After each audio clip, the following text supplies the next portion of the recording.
Hello दोस्तों, ध्यान से देखिए इस बुक को जो आपको स्क्रीन पे दिख रही है। जोसेफ ए गेलियन कॉन्टेम्पोरेरी एब्स्ट्रैक्ट अलजेब्रा। इस बुक के चैप्टर नंबर 0 के एक्सरसाइज के प्रॉब्लम्स आज हम इस वीडियो में करने वाले हैं। मैं अगले 10 सेकंड में थोड़ा सा इंट्रो दे देता हूँ कि क्या-क्या हम इस वीडियो में कवर करेंगे। तो ये जो चैप्टर आपको दिखाई दे रहा है प्रिलिमिनरीज, इस चैप्टर के अंदर कौन-कौन से टॉपिक थे वो आपको मैं ब्रीफली बता देता हूँ। Properties of integer, well ordering property, ठीक है, डिवीजन एल्गोरिथम था, एंड उसके बाद में GCD of is a linear combination. ये सब हम अच्छे से पढ़ चुके हैं। उसका एक कोरोलरी एंड उसके बाद में यूक्लिड लेमा, इसको हमने अच्छे से प्रूव कर लिया है। फंडामेंटल थ्योरम ऑफ अर्थमेटिक, ये भी हमने कर लिया था, ठीक है। मॉड्यूलर अर्थमेटिक बहुत अच्छे से समझाया गया है पिछली वीडियो में। तो इस वीडियो के इस चैप्टर के जितने भी क्वेश्चंस हैं, जो एक्सरसाइज प्रॉब्लम्स हैं, वो हम इस वीडियो में करने वाले हैं। तो शुरू करते हैं प्रॉब्लम नंबर 1 से। पहले एक्सरसाइज पे पहुंच जाते हैं।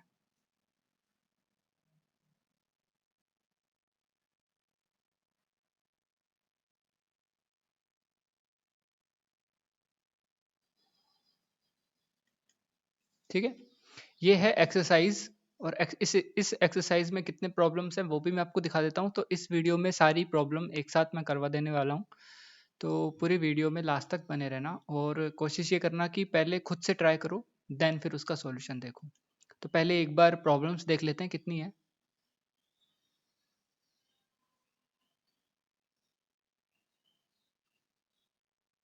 तो टोटल नंबर ऑफ प्रॉब्लम्स हैं इसमें 52। 52 प्रॉब्लम्स हैं। ओके, तो 52 प्रॉब्लम्स इस वीडियो के अंदर मैं कवर करने की कोशिश करूंगा। शुरू करते हैं प्रॉब्लम नंबर 1 से। तो प्रॉब्लम नंबर 1 को सबसे पहले समझते हैं, देन उसका सॉल्यूशन हम देखते हैं। देखो, for n is equal to 5, 8, 12, 20 and 25, find all positive integers less than n and relatively prime to n। मतलब ऐसे पॉजिटिव इंटीजर्स हमें बताने हैं जो इन सब से छोटे हों, इन सब n से छोटे हों और n के साथ में क्या हों, रिलेटिवली प्राइम हो। ठीक है, तो अब इसको बताने का क्या तरीका है, चलिए देखते हैं। देखो बेसिकली ना इस क्वेश्चन में पूछा क्या है, इस क्वेश्चन में ये पूछा गया है कि n की वैल्यू आप एक बार अगर 5 लेते हो तो 5 से छोटा और 5 के साथ में रिलेटिवली प्राइम ऐसे कितने इंटीजर्स होंगे, ऐसे कितने पॉजिटिव इंटीजर्स होंगे। तो 5 से छोटा और 5 के साथ में रिलेटिवली प्राइम, तो ऐसे इंटीजर्स कितने होंगे, 1 होगा बिल्कुल, 2 होगा बिल्कुल होगा, 3 होगा होगा, 4 होगा, 5 से छोटा लेना है, 5 हम नहीं ले सकते। तो ये तो आ गया भाई n इज इक्वल टू 5 के लिए, n इज इक्वल टू 5 के लिए तो ये सारे इंटीजर्स हैं। अगर हम n इज इक्वल टू 8 की बात करते हैं यहाँ पर, तो n इज इक्वल टू 8 के लिए आ जाएगा 1 आ जाएगा, 2 आएगा नहीं, 2 क्यों नहीं आएगा, क्योंकि 2 के साथ में 8 का जब हम जीसीडी देखते हैं तो वो 1 नहीं मिलता है हमें, मतलब 2 एंड 8 जो है रिलेटिवली प्राइम नहीं है, तो 2 नहीं आएगा। 3 आएगा बिल्कुल आएगा, 3 के साथ में 8 का जीसीडी 1 आता है। 4 नहीं आएगा, 5 आएगा, 6 नहीं आएगा, 7 आएगा। तो इस तरह से n इज इक्वल टू 8 के लिए 1 3 5 7 यहाँ पे हमें मिल जाने वाले हैं। उसके बाद में देखते हैं 12 के लिए। तो n इज इक्वल टू 12 के लिए जब हम देखते हैं तो हम 1 ले सकते हैं, 2 नहीं ले सकते, 3 भी नहीं ले सकते, क्योंकि 3 एंड 12 का जो जीसीडी है वो 3 हमें मिल जाने वाला है, तो 3 नहीं ले सकते हम। ठीक है, तो यहाँ पे क्या ले लेंगे हम, 4 भी नहीं ले सकते, 5 ले लेंगे सीधा। तो यहाँ से आ जाएगा 5। ठीक है, 5 के बाद में 6 नहीं ले सकते, 7 ले सकते हैं। ओके, 7 आ गया। मतलब ये है कि ये जो नंबर आपको दिया हुआ है n, इस n की वैल्यू से छोटा होना चाहिए आपका पॉजिटिव इंटीजर, ठीक है, और रिलेटिवली प्राइम होना चाहिए n के लिए। ओके, तो आगे जो है वो इसी तरह से 7 के बाद में 8 नहीं ले सकते, 9 नहीं ले सकते, 10 नहीं, 11 ले सकते हैं, 12, तो खुद ही ये है, नहीं ले सकते, ठीक है। तो 1 5 7 11, तो n इज इक्वल टू 12 के लिए ये 4 इंटीजर्स आ जाते हैं, ठीक है। उसके बाद में हम 20 के लिए देखते हैं, तो मैं डायरेक्ट आपको बोल देता हूँ यहाँ से कि 20 से छोटे होने चाहिए पॉजिटिव इंटीजर्स, और 20 के साथ में जीसीडी की वैल्यू उस इंटीजर की 1 होनी चाहिए, तो वो सारे इंटीजर्स हम यहाँ पे ले पाएंगे। तो मैं बोल देता हूँ यहाँ पे कौन कौन से इंटीजर्स यहाँ पे आएंगे। 1 आएगा, 3 आएगा, 7 आएगा, 9 आएगा, 11 आएगा, 13, 17 एंड 19। ओके, इसी तरह से जब हम 25 की बात करते हैं, तो 25 के लिए यहाँ पे 1 2 3 4 5 6, 5 नहीं आएगा, 1 2 3 4 6 7 8 9 10 नहीं आएगा, 11 12 13 14 15 नहीं आएगा, 16 17 18 19 20 नहीं आएगा, 21 22 23 एंड 24, तो ये आ जाएंगे आपके 25 के लिए। ओके, तो यहाँ से फर्स्ट क्वेश्चन जो है हमारा कंप्लीट होता है। उसके बाद में देखते हैं हम second question. Determine the GCD of 2 and 10। तो 2 एंड 10 का जीसीडी कितना आ जाता है, 2 आ जाता है, हमें पता है, ठीक है। जीसीडी 20 एंड 8 का, भाई जीसीडी का मतलब है greatest common divisor. Greatest common divisor कितना आ जाएगा, 20 एंड 8 का जब हम देखते हैं तो ग्रेटेस्ट कॉमन डिवाइजर आ जाएगा 4, ठीक है। 12 और 40 का जब ग्रेटेस्ट कॉमन डिवाइजर हम देखते हैं, एक सेकेंड रुकिए, 12 और 40 का जब हम ग्रेटेस्ट कॉमन डिवाइजर देखते हैं तो ये भी हमें यहाँ से 4 ही मिलने वाला है, ठीक है।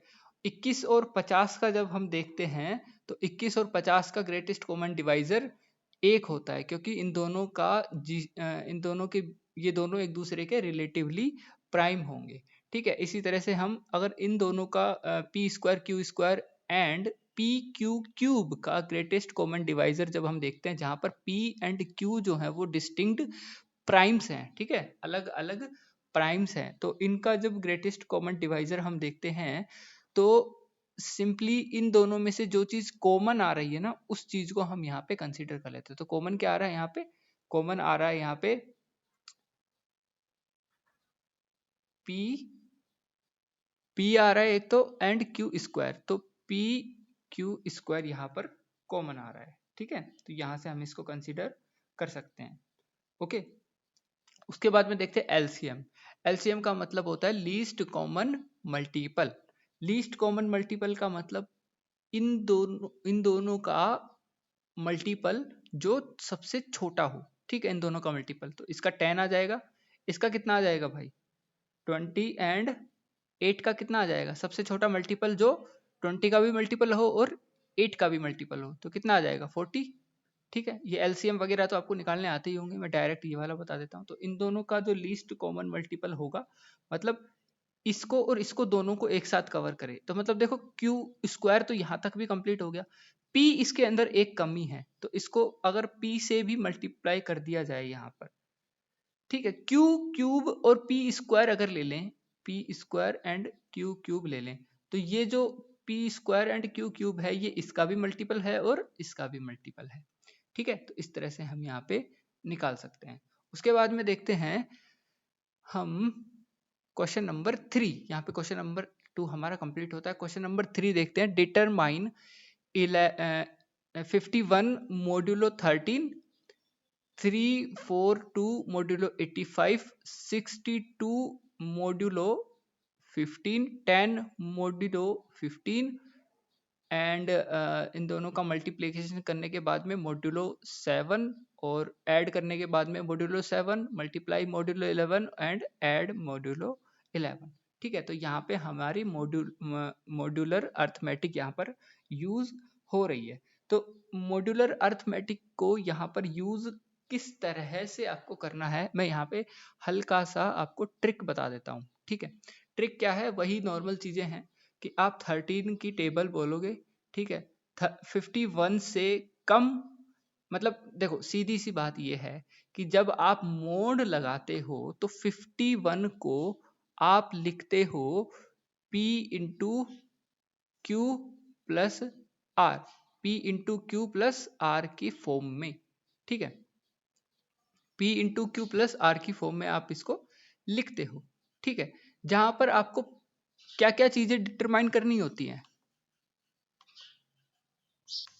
एज वी कैन सी कि मॉड्यूलो अर्थमेटिक में होता क्या है, एक नंबर को हम क्यू एन प्लस आर की फॉर्म में लिख सकते हैं, जहाँ पे क्यू जो होता है वो क्वोशंट होता है और आर यहाँ पर रिमाइंडर होता है। तो जब भी हम ए मोड एन लिखते हैं तो जो रिमाइंडर फाइनल बचता है उसी के इक्वल आपकी ए मोड एन की वैल्यू आपको मिल जाती है। मतलब अगर आप 51 को लिखना चाहें तो Q into N plus R की फॉर्म में आप लिख सकते हैं। ठीक है, जहां पर n की वैल्यू क्या है, n की वैल्यू इस बार आपको 13 दी हुई है, तो आप यहाँ पे लिखेंगे Q इंटू 13 प्लस आर। मतलब 13 को किससे मल्टीप्लाई करके क्या ऐड करें ताकि हमें 51 यहाँ पर मिल जाए। तो 13 की यहाँ 13 को जब हम मल्टीप्लाई करना चाहेंगे तो उसके बाद में देखते हैं हम। देखो अब यहाँ पे ना ध्यान देने वाली एक बात और है कि जब आप a is equal to Q N plus R करते हो तो ये जो r है ना, r ये रिमाइंडर, इस रिमाइंडर के ऊपर जब आप कंडीशन देखते हो तो वो कंडीशन आपको कुछ इस तरह से मिलती है कि r की जो वैल्यू है वो या तो जीरो हो सकती है या जीरो से बड़ी हो सकती है।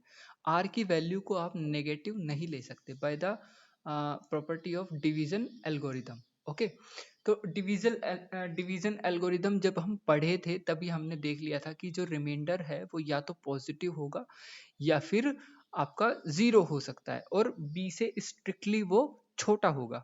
बट r की वैल्यू कभी भी आपकी नेगेटिव नहीं हो सकती है। r की वैल्यू क्या नहीं हो सकती है, नेगेटिव। तो यहाँ पर जब आप 13 को 4 से मल्टीप्लाई करेंगे तो यहाँ पे 52 मिल जाता है। 13 को एक सेकंड पेन देखता हूँ।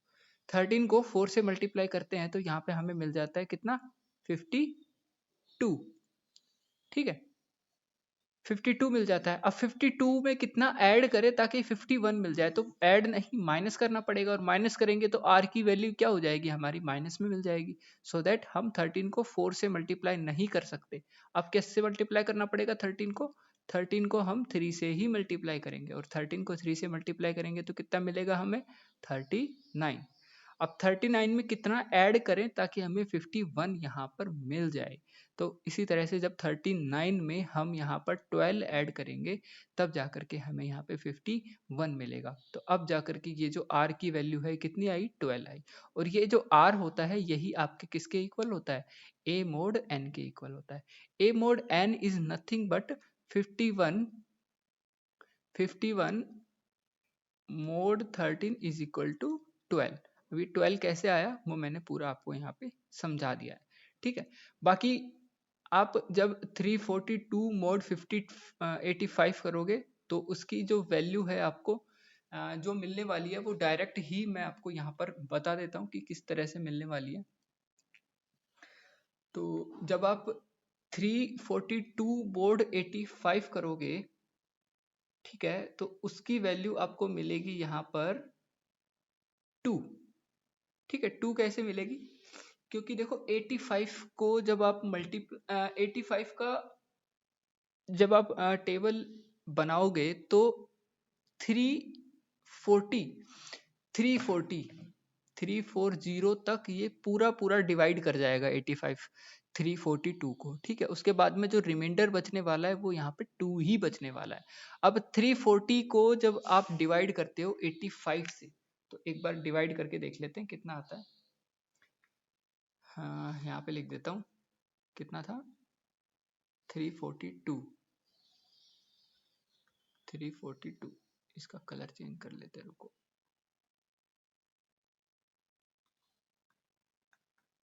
342 डिवाइड किया किससे, 85 से। ठीक है,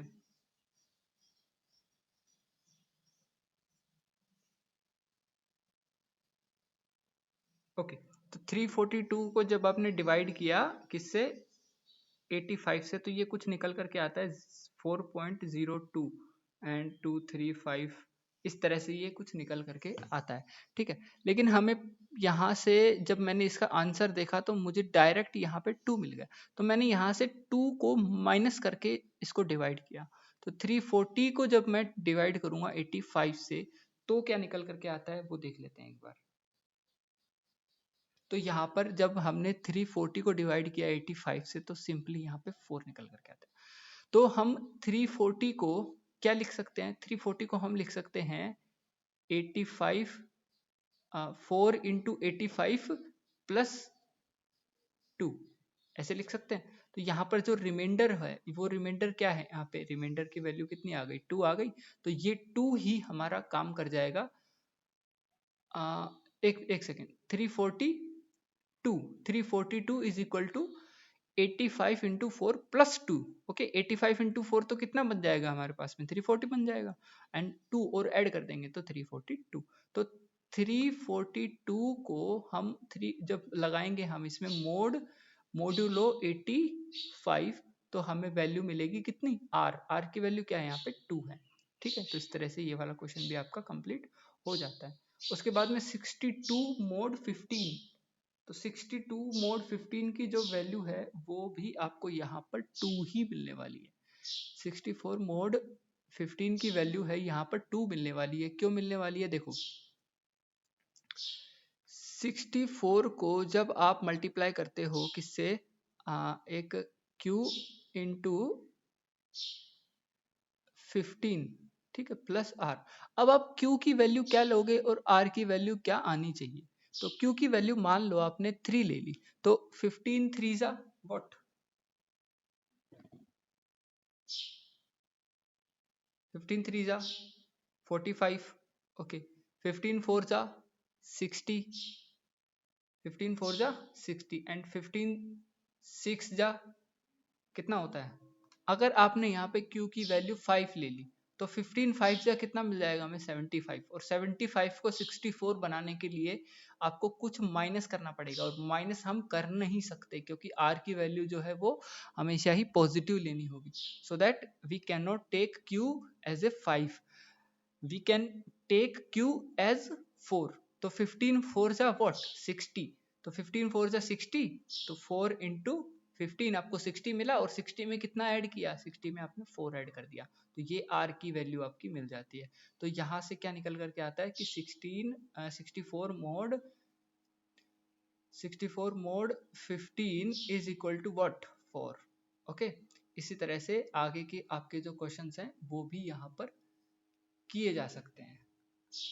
ठीक है, तो देखो यहाँ पर मैं जब मॉड्यूलर अर्थमेटिक हम पढ़ रहे थे तो बताया था कि इस पर मोड 7 और इस पर मोड 7 की वैल्यू अलग अलग निकाल करके उनको जब मल्टीप्लाई करते हैं तो भी आपका सेम ही आपको मिलने वाला है। ओके, देखो मैं आपको दिखा ही देता हूँ एक बार।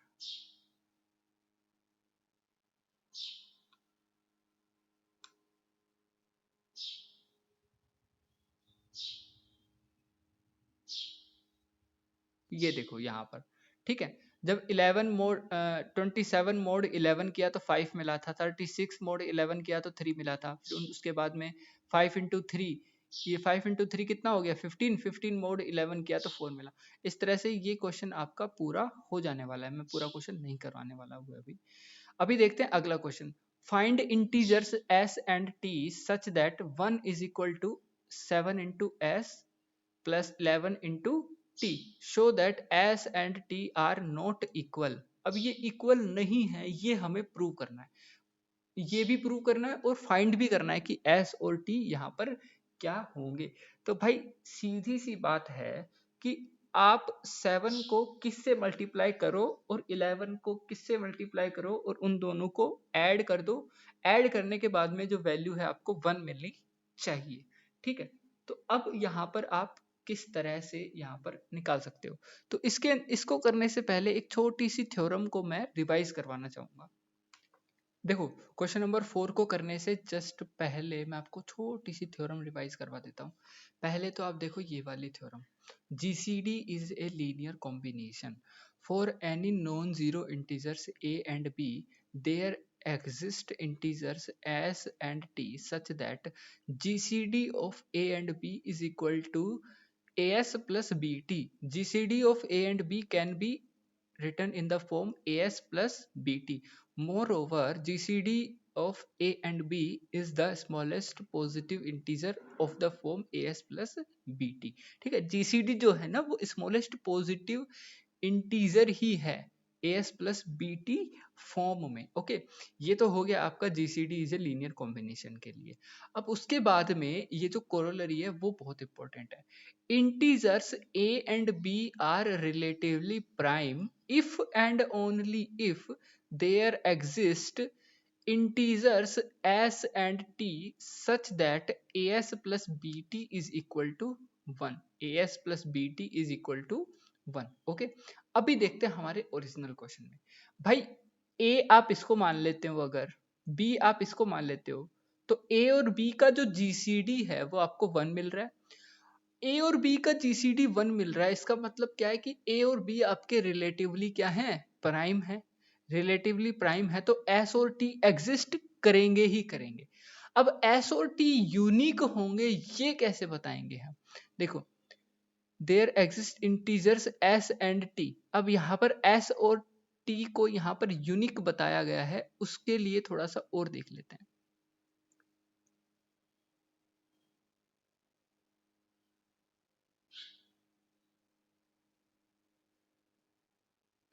ठीक है, एक सेकंड रुकिए। अरे भाई क्वेश्चन ही थोड़ा सा गलत पढ़ लिया था।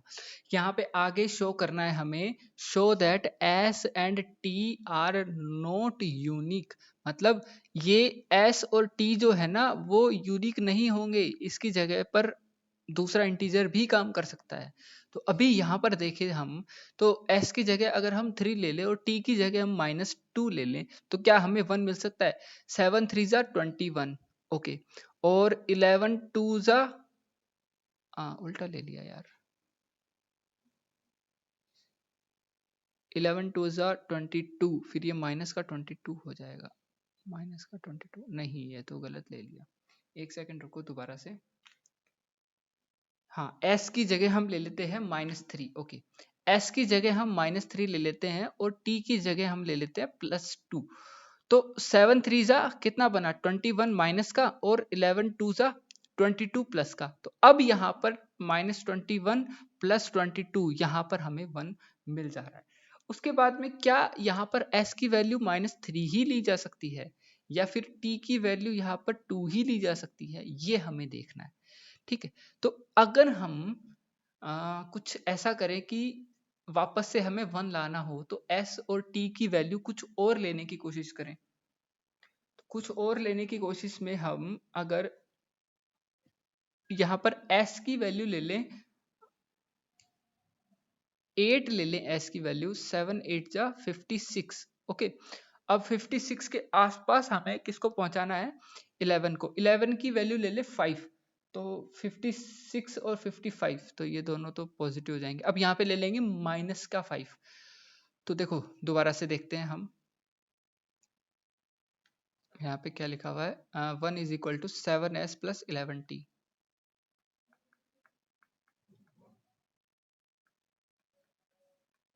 ओके, अब s की जगह आप ले लो 8 और t की जगह आप ले लो यहाँ पे -5। तो क्या यहाँ पर 1 आ सकता है? देखते हैं। 7 8 जा 56 और 11 5 जा 55, और ये माइनस का हो जाएगा, माइनस का 55। तो वापस से यहाँ पे आपको 1 मिल जाने वाला है। तो यहाँ पे s की वैल्यू आप -3 भी ले सकते हो और 8 भी ले सकते हो। t की वैल्यू आप यहाँ पे ले सकते हो, 2 भी ले सकते हो और -5 भी ले सकते हो।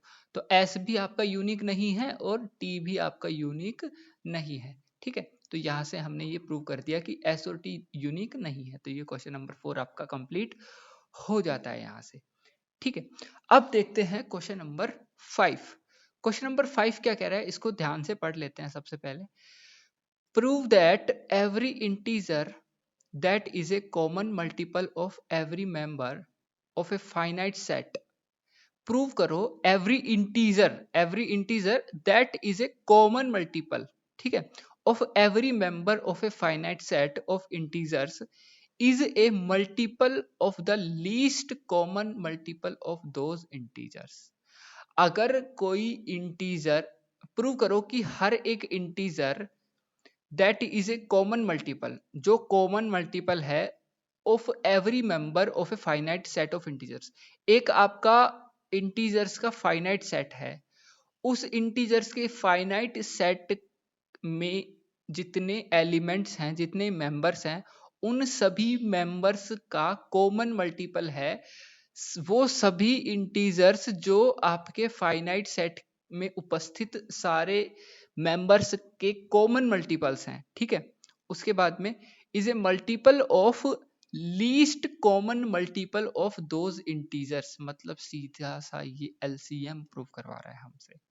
ठीक है, तो इसका प्रूफ देखने से पहले इस स्टेटमेंट को मैं 2 बार और अच्छे से पढ़ के और इसको तोड़ करके समझाने की कोशिश करूंगा।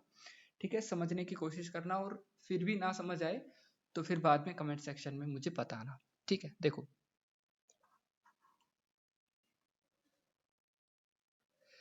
Prove that every integer that is a common multiple of every member of a finite set of integers। यहां तक समझ आया?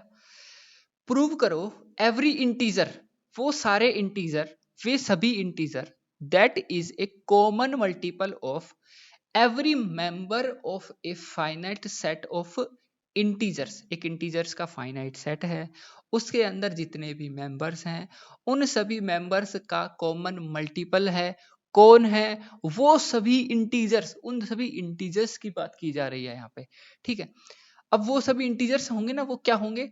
Is a multiple of least common multiple of those integers, is a multiple of the least common multiple LCM of those integers। ठीक है, यहाँ पे हमें LCM ही prove करना है। तो इसको प्रूव करने के लिए हम सबसे पहले क्या करेंगे, देखते हैं question number 5।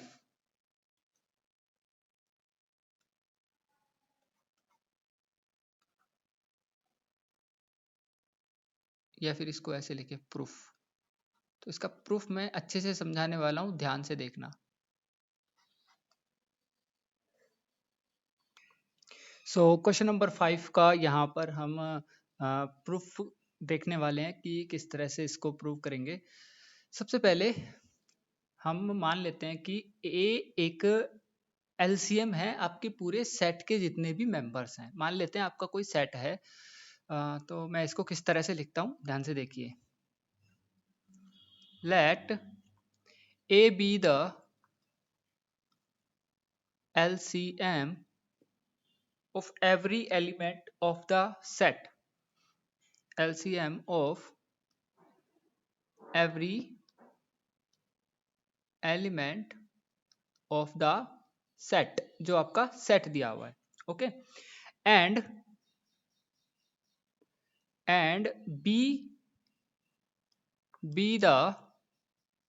be any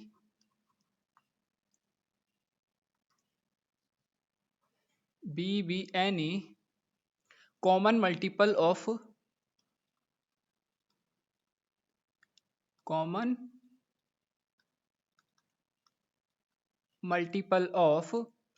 every element of the set, every element of the set।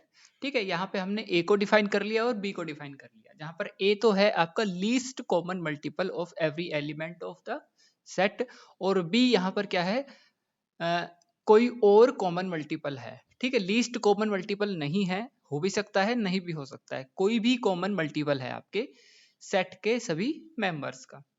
Okay, then हम यहां पर अब b को ए क्यू प्लस आर की फॉर्म में लिख सकते हैं ना, ए क्यू प्लस आर की फॉर्म में लिख सकते हैं। क्यों?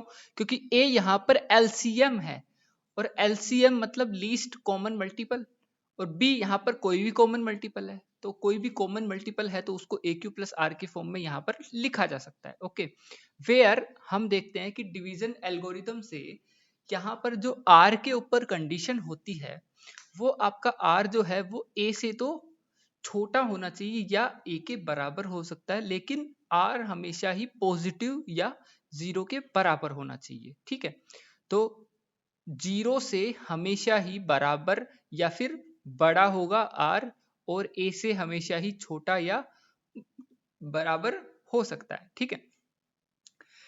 Then for any element C in the set, for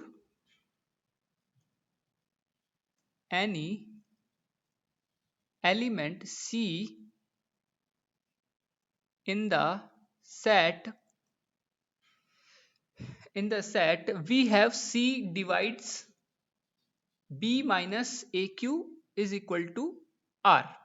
देखो, अब आपके जो C है ना, आपका जो सेट है ना, सेट उसके अंदर A तो है आपका लीस्ट कॉमन मल्टीपल, और B क्या है यहाँ पर, B है आपका, क्या है B, B है आपका कोई और कॉमन मल्टीपल, वो लीस्ट हो भी सकता है और नहीं भी हो सकता है, ठीक है। तो जब आप यहां पर R की वैल्यू निकालते हो, R की वैल्यू निकालते हो, तो वो R की वैल्यू आपको क्या मिलती है, वो आपको मिलती है AQ B minus AQ, okay, B minus AQ। अब ये जो B माइनस AQ है, ये आपके उस सेट के अंदर उपस्थित सारे एलिमेंट या फिर किसी भी एलिमेंट से डिवाइड हो जाएगा ना आराम से, ठीक है। Then for any element C in the set C divides B minus AQ is equal to R, okay. अब B माइनस AQ को C डिवाइड कर देगा। हम ऐसा क्यों कह रहे हैं, B माइनस AQ को आप C से डिवाइड करवा सकते हैं और बाद में आपको जो मिलेगा वो R मिलेगा। हम ऐसा क्यों कह रहे हैं, उसका रीजन आगे आएगा, ठीक है। This means that R is a common multiple of every element of the set, ठीक है। अब यहां पर R जो हो गया वो क्या हो गया भाई, R यहां पर आपका हो गया common multiple of every element of the set, ठीक है। तो यहां पे मैं लिख देता हूं R is equal to common multiple of every element of the set, जो हमने सेट यहां पे डिफाइन किया है। And therefore is greater than और इक्वल टू ए, अगर ये एक कॉमन मल्टीपल है, कॉमन मल्टीपल है, तो ये ए से तो ग्रेटर देन और इक्वल टू ही होना चाहिए ना। क्यों होना चाहिए ऐसा, क्योंकि ए आपका लीस्ट कॉमन मल्टीपल है, तो आर की वैल्यू आपके ए से तो छोटी होनी चाहिए या ए के बराबर हो सकती है। बट इस इनइक्वालिटी को देखो और इस इनइक्वालिटी को देखो, ये दोनों इनइक्वालिटीज एक दूसरे के अपोजिट हैं। मतलब यहां तो बोल रहे हैं आर की वैल्यू ए से छोटी होनी चाहिए, यहां बोल रहे हैं आर की वैल्यू ए से बड़ी होनी चाहिए। So this is a contradiction. ये क्या है, एक कॉन्ट्राडिक्शन है। ये कॉन्ट्राडिक्शन इसलिए आया क्योंकि हमने स्टार्टिंग में ए को लीस्ट कॉमन मल्टीपल बोल दिया था। अभी स्टेटमेंट देखते हैं वापस से कि हमने किस स्टेटमेंट में क्या चीज ऐसी बोली जिसकी वजह से ये कॉन्ट्राडिक्शन आया, ठीक है। तो यहां से क्या बोल देंगे हम, विच इज ए कॉन्ट्राडिक्शन,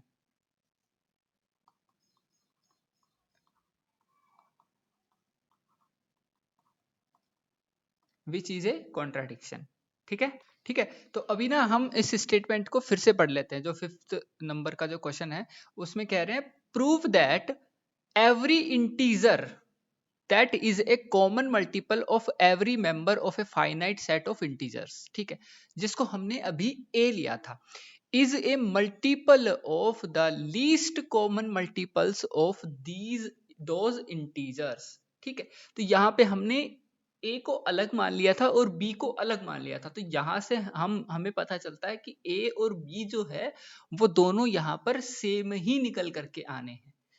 यहाँ पर आपने अलग अलग इनको माना है। Let A be the LCM of element of every element of the set and B be any common multiple of every element of the set, ठीक है। तो आप इस फॉर्म में लिख रहे हो, इस फॉर्म की वजह से फिर ये वाली इनइक्वालिटी आ रही है ना। तो ये जो a है यही b हो जाएगा, a जो है वही b के इक्वल हो जाने वाला है आपका। ओके, तो इस वजह से ये जो कॉन्ट्राडिक्शन है वो कॉन्ट्राडिक्शन आ रहा था, तो हमने ये प्रूव कर दिया है कि every integer that is common multiple of every member of a finite set of integers, जो कि हमने ए बोला है यहाँ पर। क्या बोला है? ए। ठीक है, यहां तक जो अभी इसने बोला है उसको हमने ए बोला है।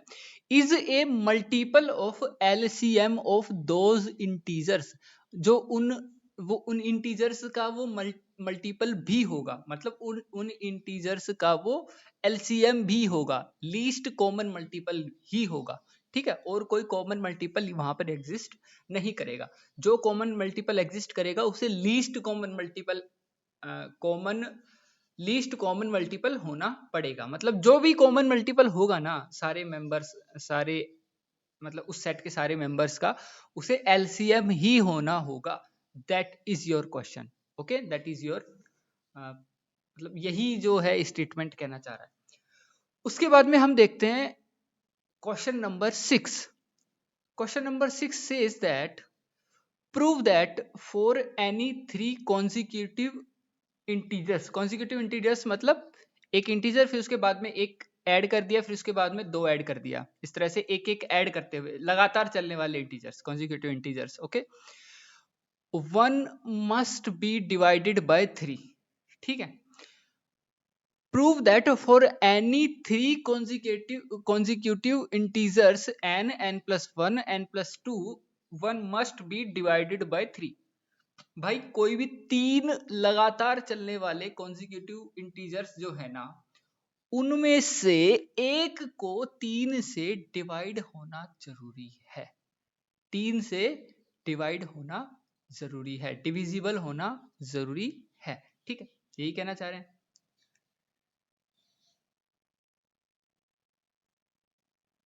ठीक है, इसका प्रूफ हम देखते हैं, इसका प्रूफ देखते हैं। ठीक है, तो क्वेश्चन नंबर 6 को यहां पर हम प्रूव करते हैं। पहले एक बार और इसका स्टेटमेंट देख लेते हैं। Prove that for any three consecutive integers n n plus 1 n plus 2, इन तीनों में से one must be divisible by 3। ठीक है, तो इसको प्रूव करने के लिए सबसे पहले हम यहां पर मान लेते हैं कि let n be any integer, let n be any integer. Okay, n को हमने यहाँ पे इंटीजर मान लिया है। अब n को इंटीजर मान लिया है, तो जो कॉन्जिक्यूटिव इंटीजर्स जो बनेंगे वो बनेंगे n, n plus 1 and n plus 2। ये कॉन्जिक्यूटिव इंटीजर्स बन जाएंगे, आर कॉन्जिक्यूटिव इंटीजर्स।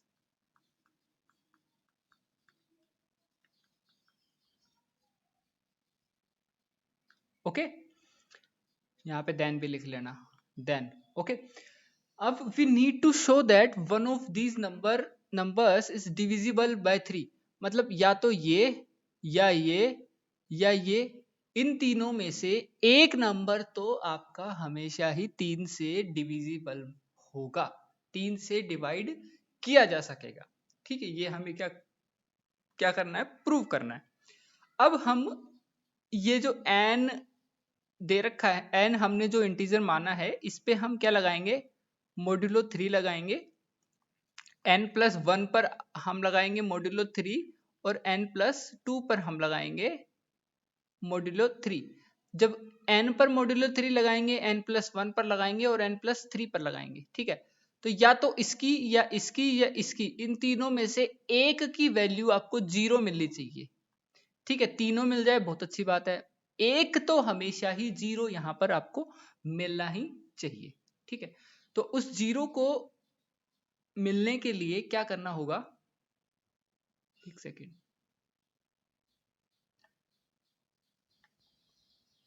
ठीक है, तो अब हम क्या करेंगे, अब हम तीन केस बनाएंगे, तीन केस बनाएंगे, जिसमें पहला केस होगा केस फर्स्ट। n की वैल्यू अगर आप 0 ले लेते हैं, n की वैल्यू क्या ले लेते हैं आप, 0, और इस पर आप मोड्यूलो 3 लगाते हैं, तो क्या n की वैल्यू 0 करने पर, मोड्यूलो 3 लगाने पर आपको वही वैल्यू मिलने वाली है? ठीक है, देखते हैं। If n is equal to 0 तो mod 3 लगाने पर n इज डिविजिबल बाय